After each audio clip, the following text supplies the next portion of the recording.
One among many memorable experiences I've had over the course of over 3 decades of priestly ministry found me at an ecumenical gathering of clergy in the area in which I was serving at that time.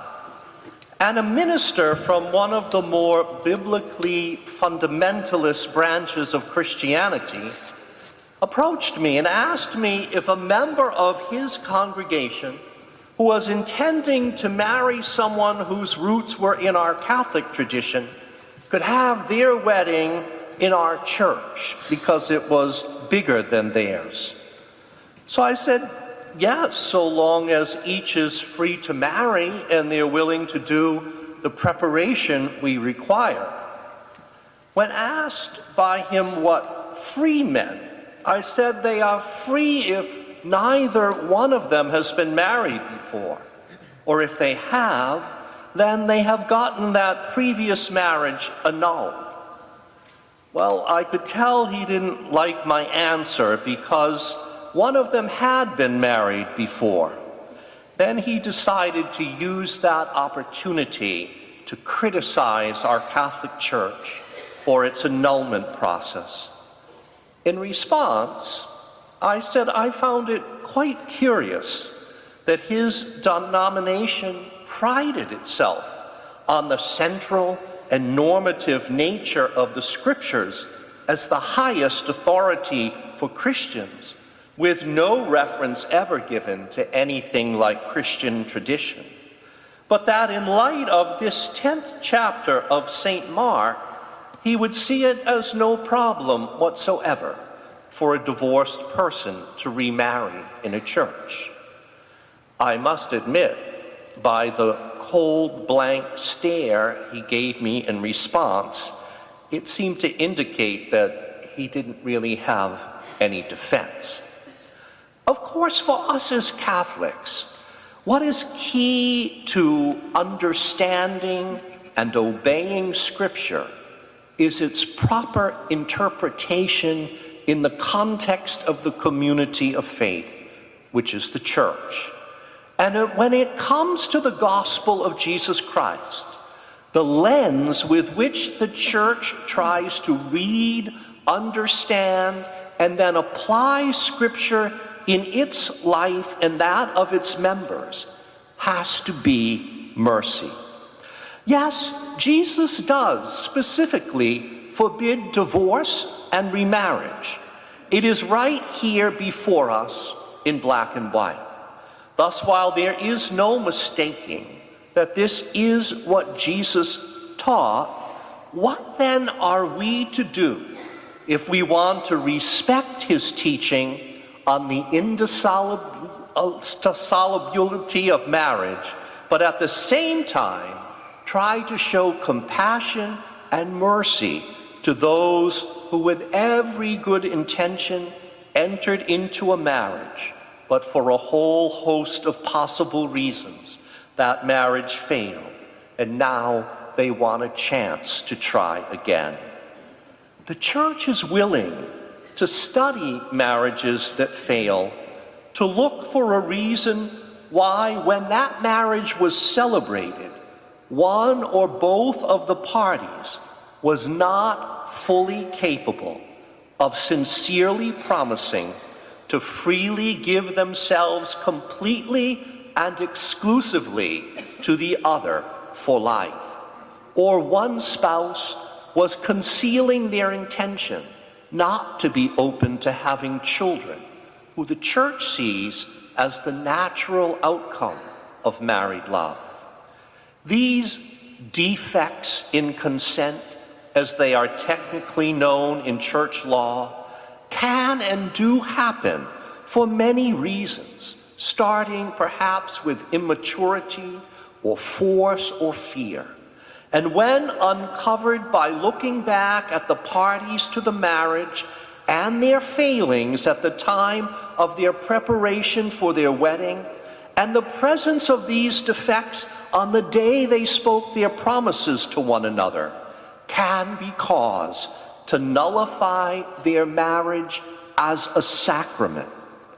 Thus, the church is willing to say that while a marriage was entered into in good faith, and thus certainly valid in the eyes of the state, it could not become what we as Catholics understand marriage to be, which is an unconditional, thus unbreakable covenant of love, which is supposed to be a living sign of God's own unbreakable covenant of love with us as his people. Indeed, the Church has a higher standard of marriage compared to that of the state, which sees it as a mere and thus breakable contract. While the Church has no authority over civil contracts whatsoever, yet in the authority bestowed on the Church to loose and to bind, it does have authority to determine whether a marriage has failed as a sacrament, and if it has, to declare it null and void in the eyes of God and the Church. Doing so then frees the parties to marry again in the Church. Many people, and sadly even many Catholics, complain about the annulment process being too time-consuming and emotionally difficult. They claim falsely that it's very expensive. Really? Many people drop $250 on a Saturday night at many restaurants here in Cape Cod. Or that an annulment renders any children from the marriage to be illegitimate, which is absolutely false. Indeed, people blind themselves to the real purpose of annulment, which is a noble one.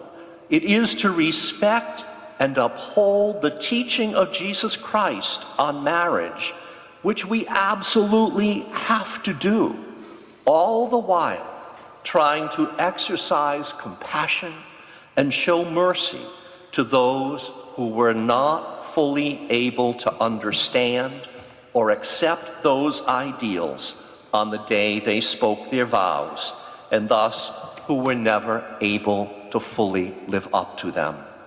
So by studying the circumstances of a marriage that fails and finding evidence to declare it null and void as a sacrament, the Church is able to let its members marry again, but perhaps at a much more mature stage in their own spiritual life.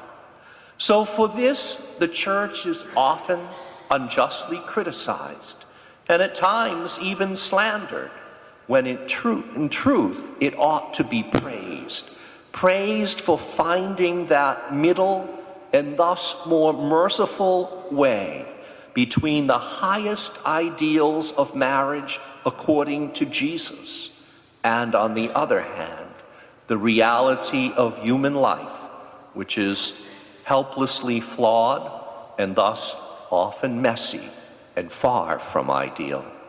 So let us as Catholics redouble our efforts to understand any church practices that get ridiculed by those who have no understanding of them whatsoever, so that we might rightly defend them.